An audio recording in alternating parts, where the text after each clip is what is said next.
Assalamualaikum warahmatullahi wabarakatuh.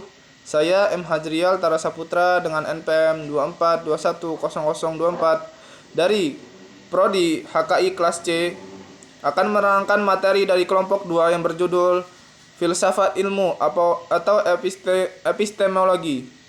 Baik, langsung saja ke dalam materinya. Pengertian epistemologi, serapan dari bahasa Belanda. Epistemologi adalah cabang dari filsafat yang berkaitan dengan hakikat atau teori pengetahuan. Dalam bidang filsafat, epistemologi meliputi pembahasan tentang asal mula, sumber, ruang lingkup, nilai, validitas, dan kebenaran dari pengetahuan. Epistemologi mempelajari tentang hakikat dari pengetahuan, justifikasi, dan rasionalitas keyakinan. Lalu, sumber pengetahuan epistemologi. Sumber epistemologi merujuk pada asal-usul atau dasar pengetahuan yang digunakan manusia untuk memahami atau menentukan kebenaran. Berikut adalah sumber pengetahuan epistemologi. Yang pertama, rasionalisme. Rasionalisme berpendapat bahwa pengetahuan diperoleh melalui akal dan logika, bukan melalui pengalaman indrawi. Pengetahuan bersifat a priori atau dapat diperoleh tanpa pengalaman.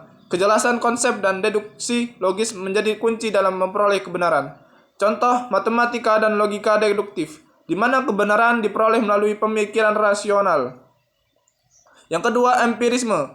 Empirisme berpendapat bahwa semua pengetahuan berasal dari pengalaman indrawi atau pengamatan, percobaan, dan pengalaman langsung. Pengetahuan bersifat a posteriori diperoleh setelah pengalaman, yang dimana contohnya yang di dalam mata pelajaran ilmu pengetahuan modern yang berbasis eksperimen dan observasi. Misalnya fisika, biologi, dan psikologi. Yang ketiga, otoritas. Pengetahuan diperoleh dari sumber yang dianggap memiliki otoritas, seperti ilmuwan guru, kitab suci, atau tokoh masyarakat, sering digunakan dalam pendidikan, agama, maupun hukum. Contohnya, mengikuti ajaran agama yang dianggap sebagai kebenaran oleh umatnya. Intuisi. Intuisi adalah pengetahuan yang diperoleh secara langsung tanpa melalui proses berpikir yang panjang, disebut sebagai wawasan mendadak atau pemahaman spontan. Contohnya seorang seniman yang tiba-tiba mendapatkan inspirasi atau untuk melukis. Fenomenologi menekankan pengalaman subjektif individu dalam memperoleh pengetahuan. Berusaha memahami bagaimana manusia mengalami dan memberi makna terhadap dunia di sekitarnya. Contoh, penelitian kualitatif dalam ilmu sosial yang menekankan pengalaman individu. Pragmatisme. Pengetahuan dianggap benar jika bermanfaat dan dapat diterapkan dalam kehidupan nyata. Kebenaran bersifat relatif dan bergantung pada konsekuensinya dalam praktik. Contoh, pengambilan keputusan bisnis yang didasarkan pada efektivitas hasilnya.